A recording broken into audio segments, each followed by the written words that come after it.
وہ کانا ہے اور تمہارا رب کانا نہیں ہے.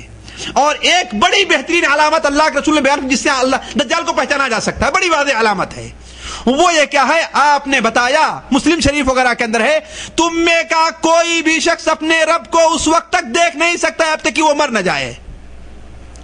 زندگی میں کوئی انسان اللہ تعالیٰ کو نہیں دیکھ سکتا.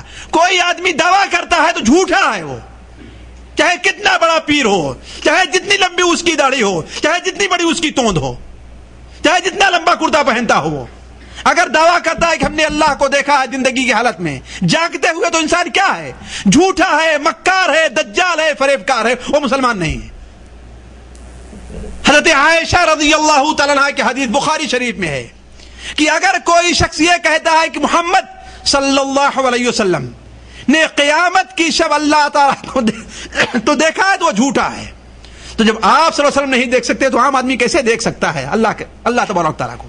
تو آپ نے فرمایا تم میں کا کوئی شخص اللہ کا دیدار نہیں کر سکتا یہاں تک کہ وہ مر نہ جائے. اس کا مطلب دجال کو تو دیکھ رہا ہے سامنے, یقین مان لے کہ دجال ہے, اس کا رب نہیں ہے. ایک اور چیز, اب آپ لوگ سوچے ہوں گے یہ تو معمولی سی چیز ہے, دجال کو ہم آسانی سے پہچان لیں گے, لیکن بڑا خطرناک مرحلہ ہے. اچھے اچھے لوگوں کے قدم ڈگمگا جائیں گے وہاں پر, ایسی ایسی چیزیں وہ ظاہر کرے گا. وہ بات وقت ختم ہو گیا, مولوی صاحب نے جھنڈا دے دیا ہے, ہری جھنڈی کی ختمہ ہو, اس لیے جو ہے وہ تفصیل نہیں رکھتا, صرف معمولی سی اجازت چاہوں گا 10 منٹ کے لیے ان سے بس, تاکہ وہ بڑی اہم چیزیں آپ کے سامنے وہ رکھ دی جائے. دیکھیے دجال کہ ایک فتنہ یہ ہوگا کہ بڑی تیزی کے ساتھ ساری دنیا کے اندر سفر کرے گا. لوگ جب اس کی تیزی دیکھیں گے, تیز رفتاری دیکھیں گے, تو حیرت میں آ جائیں, کہیں گے تو کوئی انسان ایسا نہیں کر سکتا, اس کا مطلب انسان سے پرے ہٹ کر کے کوئی طاقت ہے. اسی طریقے سے اس کا فتنہ یہ ہوگا کہ ایک آدمی کو مارے گا اور دوبارہ زندہ کر دے گا, ایک آدمی کو ایک تلوار سے 2 ٹکڑے کرے گا اور دونوں حصے کو اتنی دور پھینک دے گا جتنی دور تیر جایا کرتا ہے. کتنی دور تیر جاتا ہے؟ بہت دور جاتا ہے. اور اس کے بعد اشارہ کرے گا, وہ اس کے دونوں حصے آ کر کے مٹ جائیں گے اور ہنستا ہوا نوجوان سا انسان آ کے سامنے کھڑا ہو جائے گا. اسی کو مارا ہے اور زندہ کر دیا ہے دوبارہ. ذرا سوچیں, اگر صحیح ایمان نہیں ہے تو کتنے لوگ لڑکھڑا جائیں گے کہ ارے یہ تو یقیناً رب ہمارا ہے, ہمارا خدا یقیناً ہے, اس لیے کہ دیکھو مار کر کے زندہ کر لیتا ہے.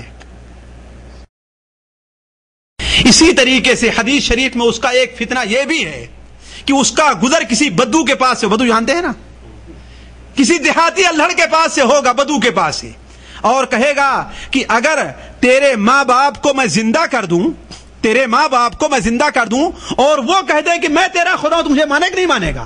وہ کہے گا ہاں مان لوں گا.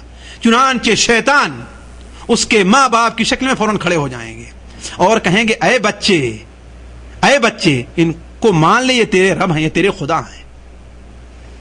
بھلا بتائیے دھوکے میں لوگ آئیں گے نہیں آئیں گے؟ اگر صحیح ایمان نہیں ہے, صحیح علم نہیں ہے, صحیح معلومات, لوگ دھوکے میں آئیں گے نہیں آئیں گے؟ اور اس سے بھی بڑھ کر کے اس کا ایک فتنہ یہ ہوگا کہ کسی شہر پر سے اس کا گزر ہوگا, اس شہر کے لوگ اس کی بات, اس کو رب نہ مان لیں گے. اور اس سے پہلے بتا چکا ہوں کہ اس سے 3 سال پہلے سخت بھوک مری ہوگی, علم گھٹ جائے گا, ہے کہ نہیں؟ علم نہیں ہوگا اور لوگ بھوک کے شکار ہوں گے, چاہے منافقت میں مال کے لیے اس کے ساتھ ہو لیں یا جس کے ساتھ ہو لیں. اس گاؤں پر سے اس کا گزر ہوگا تو اس گاؤں کے لوگ جب اس کی بات مان لیں گے, اتباع کر لیں گے, تو آسمان کو حکم دے گا اور بارش ہونے لگے گی, اور دن رات میں آسمان سے سبزے اگائیں گے. صبح کو ان کے جانور جو ابھی تک بالکل لڑکھڑا رہے تھے, مرنے کی حالت میں تھے, جب شام کو گھر واپس آئیں گے تو ان کے جسم موٹا ہو گیا رہے گا, ان کا پیٹ بھرا رہے گا اور ان کے تھنوں کے اندر دودھ آ جائے گا. یہ کوئی افسانہ نہیں بیان کر رہا ہوں میں, اللہ کے رسول کی صحیح حدیثیں ہیں. آپ پر ایمان لانے کا ایک یہ ہے کہ ان پر بات پر بھی ایمان لائی جائے, ان باتوں پر ایمان لایا جائے. اور دوسرے گاؤں سے اس کا گزر ہوگا, وہ لوگ اس کی اتباع کرنے کے لیے تیار نہیں ہوں گے, تو وہ کیا کہے گا؟ حکم دے دے گا کہ سارے کے سارے لوگ صبح سے شام تک بالکل کنگال فقیر حال, سارے کے سارا ان کا مال خط, اولاد ان کی مر جائے گی, ان کے جانور مر جائیں گے. یہ بھی اس کا ایک فتنہ ہوگا کہ لوگ دھوکے میں آ جائیں گے. اس کا ایک فتنہ یہ بھی ہوگا کہ میدان سے جا رہا ہے, کسی صحرا کے اندر پہنچا اور زمین سے کہے گا اے زمین تیرے اندر کیا خزانہ ہے باہر نکال دے. سارا کا سارا زمین کے اندر جو خزانہ مدفون ہوگا وہ ایسا باہر نکلے گا اور نکل کر کے اس کے پیچھے ایسا چلنا شروع ہو جائے گا جس طریقے سے شہد کی مکھیاں اپنے بادشاہ کے پیچھے چلنا شروع ہو جایا کرتی. یہ اس بدبخت کا فتنہ ہوگا. اسی لیے نبی صلی اللہ علیہ وسلم نے کیا فرمایا ہے؟ ابو داؤد شریف کے اندر روایت ہے من سمع عن الدجال فلینأ عنہ، جو شخص دجال کے بارے میں سن لے کہ اس کا خروج ہوا ہے تو اس سے دور ہی بھاگے، اس کے قریب نہ جائے. کہا کہ ایک شخص اس کے پاس جائے گا بڑے جذبے کے اندر، میں دیکھتا ہوں کیا کرتا ہے وہ، لیکن وہ ایسے ایسے حالات دکھلائے گا، ایسے ایسے کرشمے دکھلائے گا کہ شبہ کے اندر پڑ جائے گا اور اس کا پیروکار بن جائے گا. تو کوئی آدمی یہ نہ کہے کہ ہاں ہم دجال سے ہم اس طریقے سے بچ سکتے ہیں. آخری بات یہ دیکھیں کہ دجال کو قتل کون کرے گا اور کب قتل ہوگا. وہ دجال ساری دنیا کا سیر کرتے ہوئے مدینہ منورہ پہنچے گا. مدینہ منورہ کے جس راستے پر بھی داخل ہونا چاہے گا فرشتے تلوار لے کر کے اس کا مقابلہ کریں گے. اللہ تعالیٰ اس دنیا میں بھی مومنوں کے سامنے بسا اوقات اسے رسوا کرے گا تاکہ مومن جان لے کہ یہ رب نہیں ہے. اس لیے کہ رب جو ہوتا ہے وہ جابر ہوتا ہے، مجبور نہیں ہوتا، وہ قاہر ہوتا ہے، مقہور نہیں ہوا کرتا ہے کہ نہیں. اس کے سامنے کوئی چیز رکاوٹ نہیں بنتی ہے. لیکن دجال کے سامنے جب بات چیزیں رکاوٹ بن رہی ہیں اس کا مطلب کہ وہ رب نہیں ہے. مدینہ منورہ داخل ہونا چاہے گا، مکہ مکرمہ، لیکن داخل نہیں ہو پائے گا. احد پہاڑ پر کھڑا ہو کرے گا، کہے گا اے دیکھ لوگو، وہ دیکھو سفید محل جو دکھائی دے رہا ہے وہ احمد کا محل ہے. اللہم صلی علی محمد وعلی آل محمد، یعنی مسجد نبوی کی طرف اشارہ کرے گا، مسجد نبوی کی طرف اشارہ کرے گا. اور اسی وقت مدینہ منورہ کے اندر سخت 3 جھٹکے زلزلے کے آئیں گے، زلزلے کے 3 جھٹکے آئیں گے.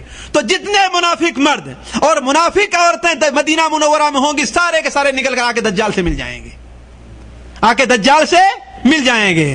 اور زیادہ نکلنے والے کون ہوں گے؟ عورتیں ہی ہوگی. اللہ کے رسول صلی اللہ علیہ وسلم کا ایک فرمان ہے کہ مسند احمد کے اندر اکبر او اکثر تبعت الدجال الیہود والنساء، دجال کی زیادہ تابع داری کرنے والے کون لوگ ہوں گے؟ یہودی ہوں گے یا عورتیں ہوں گی. اور آج کے مزارات بھی عورتوں ہی سے بھرے رہا کرتے ہیں. مرد کم جاتے ہیں لیکن عورتیں، ہے بات صحیح کہ نہیں صحیح ہے؟ اس لیے ایک توہم پرستی ان کے اندر زیادہ ہوا کرتی ہے، علم ان کے اندر کم ہوا کرتا ہے. حدیث شریف میں آیا سنن ابن ماجہ کے اندر، بلکہ مسلم شریف میں بھی ہے کہ آدمی اپنے گھر جا کر کے اپنی ماں کو، اپنی بہن کو، اپنی پھوپھی کو، اپنی بیٹی کو رسیوں میں باندھے گا کہ کہیں یہ عورت بھی نکل کر کے دجال کے ساتھ جا کر کے نہ مل جائے، دجال کے ساتھ جا کر کے نہ مل جائے. یہی صورتحال ہوگی. وہ بدبخت باہر کھڑا ہوگا کہ اتنے میں ایک مرد مجاہد نکلے گا مدینہ منورہ سے. لوگ کہیں کہاں جا رہا ہے؟ کہا اس کے پاس جا رہا ہوں جو ربوبیت کا جھوٹا دعویٰ کر رہا ہے.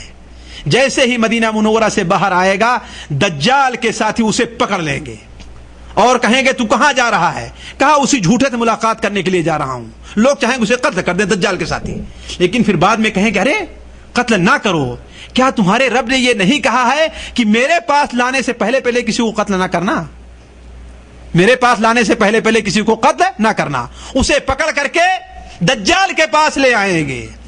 دجال کے سامنے جب کھڑا ہوگا تو وہ کہے گا، دجال اس سے کہے گا تو مجھے اپنا رب مانتا ہے کہ نہیں مانتا؟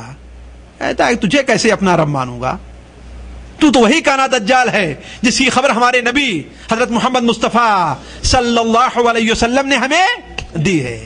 اس کے بعد حدیث شریف میں آتا ہے کہ وہ اس مرد مومن کو لٹا دے گا زمین پر اور اس کی پٹائی کروانا شروع کرے گا یہاں تک کہ اس کا پیٹ اور اس کی پیٹھ ایک ہو جائے گی. پھر وہ اٹھائے گا اور کہے گا کہ تو مجھے رب مانتا ہے کہ نہیں مانتا؟ کہا اب تو مجھے اور یقین ہو رہا ہے تیرے دجال ہونے. اسی وقت اسے ذبح کرے گا اور ذبح کرنے کے بعد دوبارہ زندہ کرے گا اور اپنے ساتھیوں سے کہے گا اسے ذبح کر کے دوبارہ زندہ کر دوں تو مجھے اپنا رب مانو گے؟